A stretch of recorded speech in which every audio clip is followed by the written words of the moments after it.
आदरणीय दर्शक महानुभावहरू, इटहरीका एक युवाले राजाले लगाउने श्रीपेच निर्माण गरिसकेका छन्। लामो समयपछि उनले श्रीपेच निर्माण गरेका हुन्।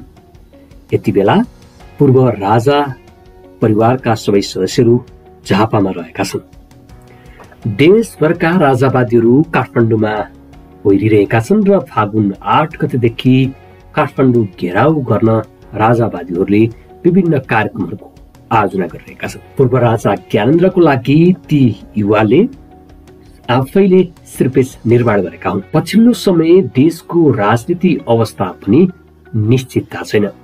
अबको राजनीतिक कार्यदिशा कता जाने हो भन्ने पनि प्रश्न चिन्ह खडा भएको छ। तर अहिले राजावादीहरूले देशका विभिन्न ठाउँमा आन्दोलन सभा र मोटरसाइकल र्यालीहरू निकालिरहेका छन्। श्रीपेचमा विभिन्न हीरा, मणि, माणिक्यहरू जडान गरिएको छ। तिनै राजावादी समर्थकहरूले फागुनदेखि चैतसम्म आन्दोलनलाई धेरै लामो समयसम्म आन्दोलन गरेर उनीहरूले राजा फर्काउन लागिरहेको बताउँदै आएका छन्। केही दिनदेखि देशभर विभिन्न शहरमा राजतन्त्र पुनर्स्थापना र नेपाललाई हिन्दू राज्य बनाउनु पर्ने मागसहित प्रदर्शन भइरहेका छन्। राष्ट्रिय शक्ति नेपाल अभियान लगायत विभिन्न नामको समूहको नेतृत्वमा मोटरसाइकल र्याली सहित प्रदर्शन गरिएका छन्। नेपालमा राजतन्त्रको अन्त्य भएर गणतन्त्रको स्थापना भएको 12 वर्ष बितिसकेको छ। जनताले चुनेको संविधान सभाले नयाँ संविधान जारी गरी त्यस संवैधानिक व्यवस्था अनुसार मुलुक अघि बढिरहेको थियो। तर पछिल्लो समय प्रधानमन्त्री केपी शर्मा ओलीले संसदको विघटन गरेर आम निर्वाचनको घोषणा गरिसकेका छन्। यद्यपि वर्तमान सरकारको काम कारबाहीप्रति भने सत्तारूढ दलभित्रै तीव्र असन्तुष्टि पनि थियो। यतिखेर सत्तारूढ पार्टी नै आन्तरिक विवादमा फँसिरहेको छ। जनताले ठूलो भरोसा गरी सुविधाजनक बहुमत दिएर पठाउँदा पनि सरकारले जनअपेक्षा अनुसार काम गर्न नसकेको आरोप पनि तिनीहरूलाई लागेको छ। के अब साँच्चै नेपालमा राजतन्त्र फर्किएला? अहिले आम नेपालीको मनमा यो प्रश्न उब्जिएको छ, किनकि देशको अस्थिर राजनीतिले गर्दा धेरैले राजतन्त्र फर्किनु पर्ने र हिन्दू राष्ट्र कायम गर्नुपर्ने माग पनि उठाउन थालेका छन्। जनताले अहिलेको व्यवस्थाको विकल्पमा गद्दीच्युत गरिएका राजा ज्ञानेन्द्र र उनी पछि पारसलाई रोज्न तयार भएका हुन् त भन्ने प्रश्न पनि उब्जिएको छ। गणतन्त्रप्रति नै जनतामा प्रतिष्ठा जागेको छ जस्ता प्रश्नहरू पनि अहिले खडा भएका छन्। 2062-63 को जनआन्दोलनको मार्गचित्र नै गलत भएको दावी राष्ट्रिय प्रजातन्त्र पार्टीका नेताहरूले गरेका छन्। 62-63 पछिको कठिन परिस्थितिमा विभिन्न दलहरूले राष्ट्र संस्था हिन्दू राष्ट्रको माग उठाएर पनि उनीहरूले त्यसलाई कार्यान्वयन गर्न सकेनन्। यसरी देशभर ठूलो संख्यामा स्वतस्फूर्त रूपमा युवाहरू राष्ट्र संस्थाको पक्षमा ओर्लिनु नै निकै सकारात्मक कुरा भएको अहिलेको राजनीतिक विश्लेषकहरूको ठम्ब्याइरहेको छ। राष्ट्र संस्था र हिन्दू राष्ट्रको एजेन्डा अहिलेका युवाहरूले बोकिरहेका छन्।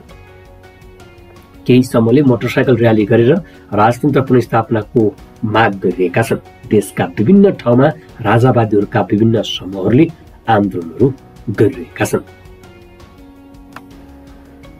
इटहरीका एक कालीगढले राजाको लागि नयाँ श्रीपेच निर्माण गरेका हुन्। यति बेला राजपरिवारका अन्य सदस्य सहित पूर्व राजा ज्ञानेन्द्र शाह पनि झापामा रहेका छन्।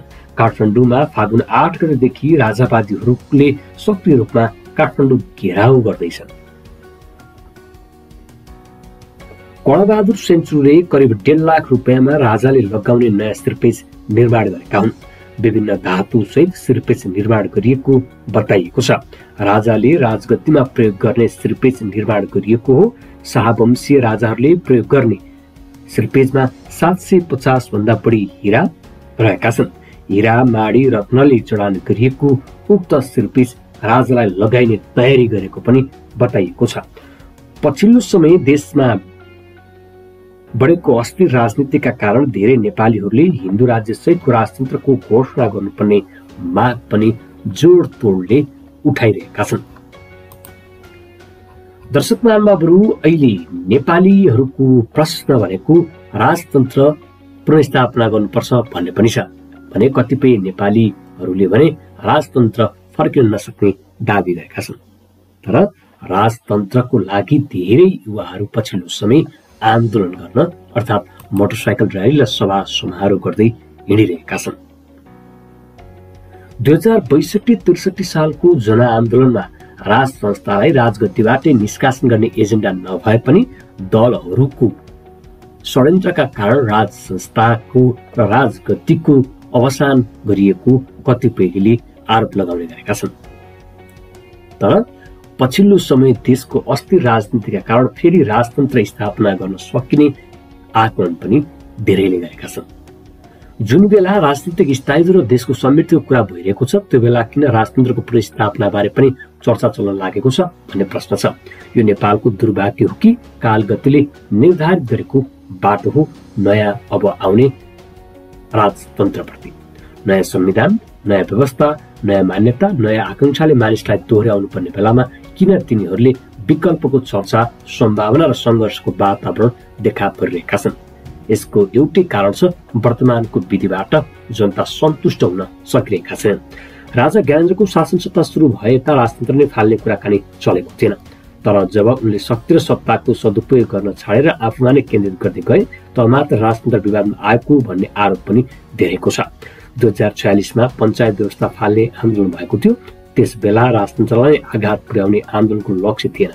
पञ्चायत व्यवस्था गयो अर्थात् राजाको सोझो नेतृत्व समाप्त भयो तर राजतन्त्र कायम रह्यो। 2062-63 सालको जनआन्दोलनले राजतन्त्रलाई नै आघात पुर्यायो। त्यसबेला राजनीतिक व्यवस्था नै राजा सहित गाँसिन गयो। आज पुनः उही अवस्था देखिएको छ। प्रधानमन्त्री ओली सहित गणतन्त्र र त्योसित आएका अन्य पंक्तिहरू पनि जोडिएका छन्। आज ओली हटाऊ भन्ने नारा सुनिँदैछन्। वर्तमान व्यवस्था उनी अचल छन्, त्यसै कारण उनले सञ्चालन गरेको व्यवस्था पनि हटाउने आवाज सुनिएको छ। एउटा विकल्प नेपालमा राजतन्त्रको पुनर्स्थापना नै हो। आखिर किन एकपटक हटाइसकिएको राज संस्थालाई पुनर्बहाली गर्नु पर्यो? त्यसको मुख्य कारण नेपालको अस्तित्व नै खतरामा पर्न लागेको हो। हुन पनि नेपालको राष्ट्रिय विभिन्न नेताहरूले यो आफै खुलासा गर्दै आइरहेका छन् र देश एकता खलल हुन लागेको चिन्ता व्यक्त गर्दै आएका छन्। नेपाली सेना यो परिस्थितिप्रति हमेसा सतर्क रहेको र नेपालको स्वतन्त्रता बचाउन चुप नबस्ने आश्वासन समेत दिइरहेको छ। राज संस्थाका के यस्ता गुण छन् जो नेपाल जस्तो साना र ठूला छिमेकीले घेरिएको देशलाई काम लाग्ने गर्छ? राज संस्था राष्ट्रिय एकताको प्रतीक हुन्छ। नेपाललाई एक स्वतन्त्र मुलुकको रूपमा व्यवहार नगर्ने चेष्टा अक्सर देखिएको हो। त्यो चहल पहल खास गरी 2046 सालको राजनीतिक परिवर्तनपछि भएको पाइन्छ। राजतन्त्रले छिमेकी र विदेशीको निर्देशन नमान्ने पनि हुने, ती राजा वीरेन्द्रको परिवारको हत्या गरिएको, मदन भण्डारी जस्तो नेताको पनि अन्त्य गरिएको आदि शंका र विश्वास गरिन्छ। यसबाट के थाहा लाग्छ भने नेपाल र नेपालीको स्वतन्त्र अस्तित्व बचाउन एउटा राष्ट्रिय प्रतीकको आवश्यक पर्छ। त्यो हो नेपालको इतिहासलाई अगाडि बढाउने र जोगाउने राजतन्त्र। यसै कारणले हो नेपालमा राणाको पुरा बोलबाला हुँदा पनि उनीहरूलाई राजतन्त्रलाई जोगाइराखे, राजा र राजपरिवारलाई एउटा खोपीमा सीमित राखे पनि यसको अवमूल्यन भने उनीहरूले गरेनन्। जङ्गबहादुर लगायत अरू राणा प्रधानमन्त्री हुँदा आफै राजा हुन सक्ने धेरै सम्भावना थिए, तर सत्ता र शक्तिमा उनीहरूमा मनज्ञ थियो। तर राज संस्थाको महत्त्व र गरिमालाई बुझेर उनीहरूले यसको ठाउँ दिइरहेका थिए। केही राजनैतिक संस्थाले नेपालमा राजतन्त्रको भारतको स्तरमा अन्त्य गरिएको हो, उसैले पुनः बहाली पनि गर्दैछ भन्छन्। तर भारतको विगत निर्वाचनमा भारतीय जनता पार्टी विजयी भएपछि यो कार्य हुने निश्चित भएको विश्वास पनि प्रकट गरिएको सुनिएको छ। यसमा अर्को छिमेकी चीनको पनि सहमति विद्यमान रहेको तर्क सुनिन्छ। यो तर्कसङ्गत देखिन्छ, तर यसमा एउटा ठूलो कमजोरी लुकेको छ। राज संस्था विदेशले हटाउने र विदेशले पुनर्स्थापना गरिदिनाले नेपालको कुनै भूमिका देखिँदैन। हामीले खोजेको नेपाली जनताले चाहेको राज संस्था हो। नेपालको स्वतन्त्र अस्तित्वको प्रतीक हो। विदेशीको हैकममा रहने र चल्ने राज संस्था खोजिएको होइन। त्यसकारण उनीहरूले राज संस्था चाहिने माग गर्नु उचित हो, तर विदेशीको बुई चढेर आउने कुरा गलत भएको धेरैले विचार व्यक्त गर्छन्। नेपालमा राज संस्थाको महत्त्व बुझ्न धेरैलाई अहिले सजिलै भएको छ, किनकि नेपालमा पूर्व राजा ज्ञानेन्द्र बेला बखतमा विभिन्न सामाजिक कार्यक्रमहरूमा उनी देखा पर्छन्। राजपरिवारका सदस्य सहित उनीहरूले विभिन्न अभियान समेत चलाइरहेका छन्। दर्शक महानुभावहरू, यसरी फागुन 8 गते देशभरका राजावादीहरू काठमाडौँमा आन्दोलनमा उत्रिँदैछन्, अर्थात् काठमाडौँ घेराउ गर्दैछन् र उनीहरूले राज संस्था पुनर्स्थापना गरेरै छाड्ने अडान लिएका छन्।